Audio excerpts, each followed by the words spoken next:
Hello बच्चों, मैं Jitu sir इस जीतू लर्निंग क्लासेस में आप सभी बच्चों का स्वागत करता हूं। हम लोगों ने पिछले वीडियो में वास्तविक संख्या के बारे में जाने थे। आज भी यहां पे आप लोग देख रहे होंगे वास्तविक संख्या रियल नंबर ही है। तो यहां पे आज फिर क्या है रियल नंबर में, वास्तविक संख्या में आखिर है क्या, तो उसके बारे में हम लोग जानेंगे। पिछले वीडियो में जो हम लोगों ने जाना था थोड़ा सा उसको हम लोग रिमाइंड कर लेते हैं, दोहरा लेते हैं। जैसे हम लोगों ने जाना था प्राकृत संख्या के बारे में जाना था, पूर्ण संख्या के बारे में जाना था, पूर्णांक संख्या के बारे में जाना था, अभाज्य संख्या के बारे में जाना था, परिमेय संख्या के बारे में जाना था, अपरिमेय संख्या के बारे में जाना था। लेकिन परिमेय संख्या और अपरिमेय संख्या के बारे में मैंने आप लोगों को कहा था कि और भी हम लोग विस्तार पूर्वक पढ़ेंगे। तो उसी कड़ी को आगे बढ़ाते हुए हम लोग टॉपिक पे चलते हैं। आइए बच्चों, तो हमारा टॉपिक जो परिमेय संख्या है, तो सबसे पहले परिमेय संख्या को हम लोग कुछ जान लेते हैं कि परिमेय संख्या के बारे में हम लोगों ने जाना था कि वैसी सभी संख्याएं जो p बटा q के रूप में लिखी जा सके उसे हम लोग क्या कहते हैं, परिमेय संख्या। तो आज हम लोग उसी कड़ी को आगे बढ़ाते हुए परिमेय संख्या के बारे में जानेंगे, साथ ही अपरिमेय संख्या के बारे में भी जानेंगे। और क्या चीज के बारे में जानेंगे, अपरिमेय संख्या के बारे में। परिमेय संख्या और अपरिमेय संख्या, यहां पे आप लोग सोच रहे होंगे कि सर वास्तविक संख्या लिख रहे हैं और बार बार हम लोगों को परिमेय संख्या और अपरिमेय संख्या के बारे में बता रहे हैं। बच्चों, हम लोग वास्तविक संख्या पे भी आ रहे हैं, लेकिन उसके लिए हमें परिमेय संख्या और अपरिमेय संख्या को पूरी तरह से जानना बहुत जरूरी है। तो आप लोगों को एक चीज जानते होंगे कि परिमेय संख्या और अपरिमेय संख्या, ठीक है, हम लोग आते हैं इस पे। तो उससे पहले हम लोग एक जान लेते हैं दशमलव प्रसार के बारे में। आप लोग बच्चों, जिसे हम लोग कहते हैं दशमलव का भाग, हम लोग कुछ बच्चे लोग बोलते हैं दशमलव का भाग। तो आप लोग को यह चीज पिछले वर्ग में आप लोगों ने जाना होगा कि दशमलव प्रसार में ये कितने प्रकार के होते हैं। तो दो प्रकार के होते हैं, एक होता है शांत और दूसरा होता है, बोलो सोचो, दूसरा होता है अशांत। ठीक है, बहुत ही सरल लगेगा बच्चों, मैं बता रहा हूं। तो दशमलव प्रसार जब हम लोग करते हैं तो एक को बोलते हैं, इसका दो प्रकार होता है, एक शांत होता है, दूसरा अशांत होता है। तो उसमें हम लोग आते हैं, जैसे मान लिया जाए हमने लिख दिया, उदाहरण देते हैं, जैसे इसको हम लोग जान लेते हैं कैसे। तो इसमें हम लोग जानते हैं उदाहरण में कि आखिर कौन शांत है कौन अशांत है। ठीक है, तो जैसे हम लोग यहां पे ले रहे हैं, एक संख्या ले रहे हैं हम लोग, मान लिया जाए 9/4। ठीक है, हम लोग इसको चेक करते हैं कि क्या है। तो अगर हम लोग 4 से 9 में भाग देते हैं तो 4 दूनी 8, शेष कितना बचा, 1। यहां दशमलव बैठा दिया, एक जीरो लिया, 4 दूनी 8, कितना बचा 2, यहां पे जीरो बैठा देंगे, 4 बचे 20। अब यहां शेष क्या आ गया, कुछ नहीं बचा, शेष 0 हो गया। और ये भी देखिए यहां पे आके रुक गया, यानी कि इसका हम लोग क्या आता है भाग देने पे 2.25। ठीक है बच्चों, एक और देखते हैं। अब हम लेते हैं किसे, 1/3। 1/3, तो 1/3 को इसी प्रकार से अगर हम लोग भाग देते हैं 3 से, कितना में देना है, 1 में देना है। तो यहां पे क्या करेंगे, भाग तो लगेगा नहीं, तो इसके लिए हम लोग क्या करेंगे, 0 एक जीरो बैठा देते हैं, 3 तिहाई 9, फिर क्या आएगा, 1 आ गया। फिर यहां पे दशमलव चल रहा है, 0 बैठाएंगे, 3 तिहाई 9। ठीक है, फिर यहां पे एक, आप यहां से चले जाओ, कहीं पे चले जाओ, पूरा कॉपी आप भर दो, लेकिन आप देखेंगे कि इसी तरह से ये बैठते रहेगा, ये आगे बढ़ते रहेगा। फिर किया मैंने 3 तिहाई 9, इस तरह से फिर आ जाएगा। भाई आप पूरा कॉपी भर दीजिए भाग देते देते, लेकिन ये रुकेगा नहीं और ये भी नहीं रुकेगा, यानी कि इसका मान क्या आया, 0.333, इस तरह से आगे बढ़ते रह गया ना। ठीक है, एक हमारा होता है, जैसे मान लिया जाए हमने, जैसे है √2 का मान, अभी मैं आता हूं उस पर, अभी हम लोग इसमें ही रहते हैं। तो यहां पे हम लोग देख रहे हैं कि जब मैंने 4 से 9 में भाग दिया तो भाग देने के बाद जो भागफल आ रहा है 2.5 रुक गया। तो ये रुक गया, यानी कि ये कौन सा दशमलव है? ये शांत है। ये क्या है? शांत है। ठीक है, इसे जब मैंने भाग दिया, यहां देख रहे हैं ये जब भी आ रहा है एक आ रहा है, जब भी आ रहा है एक आ रहा है, तो क्या ये रुकेगा? नहीं रुकेगा। तो यहां पे यानी कि ये बार बार आ रहा है, ये रुकने वाला नहीं है, यानी कि ये क्या हो जाएगा? अशांत हो जाएगा, अशांत। ठीक है, तो एक चीज यहां पे ध्यान दीजिएगा, यदि कोई दशमलव प्रसार शांत है, शांत है, तो ये किसके अंतर्गत आएंगे? परिमेय कहलाएगा। ये क्या है? ये दोनों उदाहरण जो हमारा है, ये क्या है? परिमेय है। ये मैंने दोनों को बता दिया कि ये जो उदाहरण है, ये दोनों प्रमेय का ही है। ये दोनों क्या का है? प्रमेय का, शांत अशांत। अब ये तो हम लोगों ने जान लिया कि जो शांत है वो परिमेय संख्या है, जो शांत है वो क्या है? परिमेय संख्या है। लेकिन क्या अशांत, क्या सभी अशांत दशमलव वाले सभी क्या परिमेय ही होंगे? तो नहीं बच्चों, सभी अशांत वाले नहीं होंगे। कौन होंगे? जो बार बार आ रहा है, जैसे इस तरह का आप दे रहे हैं, तो जैसे हमने इसे भाग दिया तो अशांत आ गया, और जो बार बार आए तो उसे हम लोग क्या कहते हैं? आवर्त। तो अशांत तथा क्या हो? आवर्ती हो। क्या हो? आवर्ती, आवर्ती। ठीक है बच्चों, परिमेय संख्या होने के लिए अशांत भी हो, पहले तो शांत हो गया, उस पे अब हम लोग उस पे क्लियर हो गए।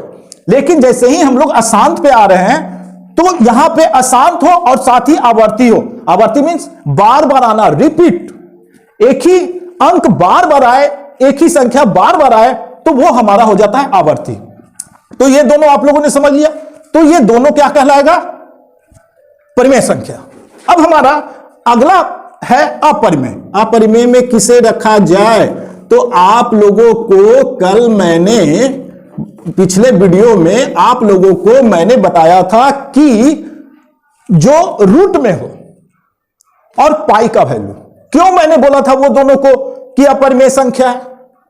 यदि आप √2 का मान निकाले, इसका वैल्यू निकालिए, √3 का आप वैल्यू निकालिए, तो आपको याद होगा कि √2 का मान जैसे 1.4142 आगे इस तरह से बढ़ते जाता है, उसी प्रकार यदि √3 है तो इसका वैल्यू होता है 1.732, आगे जो भी है, मान लिया जाए 5 आ गया, 3 आ गया, जो भी, और आगे नहीं याद है मुझे तो, लेकिन आप सोचिए किस तरह से आ रहा है। लेकिन बार बार वो रिपीट नहीं करेगा, जिस प्रकार से यहां पे रिपीट किया ना, उस प्रकार से वो रिपीट इन दोनों में नहीं करता है। तो इस तरह का जो होता है वो क्या होता है? अशांत होता है। अशांत के साथ और क्या होना चाहिए? अनावर्ती। अनावर्ती, अनावर्ती मींस मतलब बार बार रिपीट नहीं कर रहा हो, तो वो क्या कहलाता है? अनावर्ती। तो √3 का भी वैल्यू 1.4142 इस तरह से आगे तक जाता है, तो कभी भी वो रिपीट नहीं करता है। इसीलिए √2 को कहां रखा गया? अपरिमेय संख्या में। √3 को कहां रखा गया? अपरिमेय संख्या में। उसी प्रकार हम लोगों ने एक और लिया था पाई, इसे हम लोग क्या बोलते हैं? पाई। तो पाई का वैल्यू या तो 22/7 होता है, या क्या हम लोग लिखते हैं, जब भी आप देखते होंगे क्षेत्रमिति में जब हम लोग पढ़ने लगते हैं तो इसका वैल्यू लिखने लगते हैं हम लोग 22/7 या 3.14। तो ऐसा क्यों, और इसे भी अपरिमेय संख्या में क्यों रखा गया? चलिए हम लोग इसे देखते हैं, ये शांत है या अशांत है। तो जैसे हम लोगों ने पाई का वैल्यू एक लिख दिया कि क्या होता है?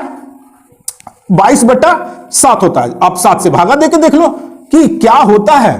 तो जैसे हम लोग देखते हैं, 7 से भाग देकर देखते हैं किसमें? 22 में। तो 7 21, यहां पे 1 आ गया, ये कट गया, यहां पे दशमलव बैठाया 0, 7 इकाई 7, फिर हमारा यहां पे 3 आ गया, 0 बैठेगा, 7 28, यहां पे फिर यहां पे 2 उतारा, ये हमारा 0 हो गया, 7 दूनी 14, यहां पे फिर यहां पे 6 आ गया, 0 बैठाएंगे, 7 8 56, फिर हमारा यहां पे 4 आ गया, ये कट जाएगा, यहां पे 0 आ गया, 7 5 35, फिर हमारा कितना आ गया? यहां पे 10 में से 5 गया 1, ये हमारा 10 में से 5 गया 5, ये हो गया हमारा, यहां पे फिर 0 दिया, 7 7 49। इस तरह से हम लोग देते जा रहे हैं। तो ये अशांत है कि नहीं? ये चला जा रहा है आगे, ये आगे क्या होते जा रहा है, चला जा रहा है। तो इस तरह का जो अनावर्ती होता है वो भी क्या होता है, अपरिमेय संख्या कहलाता है। तो इसीलिए पाई को कहां रखा गया, ये 22/7 या 3.14 है, ये पूर्ण रूप पाई का वैल्यू नहीं दिया गया है, ये लगभग, इसीलिए देखते होंगे आप लोग, इसे लिखा जाता है लगभग। क्या लिखाता है, सॉरी, लगभग। तो यहां पे हमारा परिमेय संख्या और अपरिमेय जो भी था वो हमारा अब क्लियर हो गया। हम लोगों ने जान लिया कि कौन परिमेय है और कौन अपरिमेय है। परिमेय के बारे में हम लोग जान गए कि परिमेय होने के लिए दशमलव प्रसार में, ऐसे तो हम लोग जान ही रहे कि सभी पूर्णांक संख्याएं जो है वो परिमेय संख्याएं हैं। पी कब, जब वो p/q के रूप में हो। अब यहां पे दशमलव के बारे में भी जान गए हैं कि जो शांत है, जो शांत है वो परिमेय संख्या कहलाता है। एक दशमलव प्रसार अशांत होता है और साथ ही क्या हो, आवर्ती हो, यानी बार बार रिपीट हो रहा है। हम लोग इसे ध्यान देंगे, जैसे ही आ जाएगा हम लिखेंगे कि यह परिमेय संख्या है, ये दोनों हमारा परिमेय हो गया। लेकिन अपरिमेय संख्या कौन हो गया, जो अशांत तो है ही, साथ में क्या हो, अनावर्ती हो। अनावर्ती मींस रिपीट ना हो, जिस प्रकार से ये रिपीट करता है ना, तो वो सारा जो है हमारा क्या कहलाएगा, अपरिमेय संख्या। परिमेय और अपरिमेय बच्चों अभी तक सम संख्या, विषम संख्या, प्राकृत संख्या, पूर्ण संख्या, अभाज्य संख्या, परिमेय संख्या, अपरिमेय संख्या के बारे में पूरी तरह से जान लिया है। अब हम लोग वास्तविक संख्या के बारे में जानेंगे। उससे पहले मैं आप लोगों को बच्चों जो अभी इस चैनल पे नए आए हैं, कृपया वे चैनल को सब्सक्राइब कर लें, साथ ही लाइक का बटन दबा दें, कमेंट करें और साथ ही उन बच्चों तक इस चैनल को पहुंचाने का काम करें, शेयर करें जो बच्चे इस साल 2024 के वार्षिक परीक्षा में शामिल होने जा रहे हैं। उन बच्चों तक यह वीडियो पहुंचाने का काम करें। मैं आप लोगों को बताना चाहता हूं कि जैसे ही इस चैनल का सब्सक्राइबर 1000 से ऊपर चला जाएगा तो मैं लाइव क्लास आप लोगों के सामने लेकर आऊंगा। तो कृपया बच्चों, लाइव क्लास करने के लिए कृपया जो बच्चे 2024 एनुअल वार्षिक परीक्षा में शामिल होने वाले हैं उन बच्चों तक इस चैनल को, इन वीडियो को पहुंचाने का काम करें, ताकि वे सभी बच्चे, खासकर उन दूर दराज के बच्चों को जिन्हें सही विद्यालय की कोचिंग की व्यवस्था नहीं हो पाती है, जो अनुभवी शिक्षक होते हैं उनके पहुंच से दूर होते हैं, उनके लिए यह वीडियो बहुत ही फायदेमंद रहेगा। तो मैं चाहता हूं आप लोगों से बच्चों, आप लोगों से यह रिक्वेस्ट है कि उन बच्चों तक पहुंचा दें ताकि वे बच्चे वार्षिक परीक्षा में अच्छे अंकों के साथ सफल हों। तो आइए बच्चों, हम लोग आगे आते हैं, वास्तविक संख्या के बारे में जानते हैं।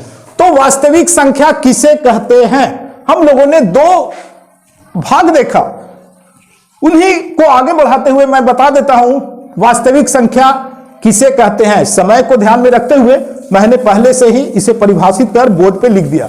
तो वास्तविक संख्या किसे कहते हैं, तो सभी परिमेय व अपरिमेय संख्याओं के संग्रह को वास्तविक संख्या कहते हैं। अब बताओ बच्चों, समझ में आया? मैं क्यों आप लोगों को रिमाइंड कर रहा था पिछले वीडियो में कि परिमेय संख्या और अपरिमेय संख्या किसे कहते हैं। यदि हो सकता है कि पिछली कक्षा में आप लोगों को क्लियर नहीं होगा, इसलिए मैंने सोचा कि वास्तविक संख्या पढ़ाने से पहले बच्चों को जो पिछला वीडियो है उस वीडियो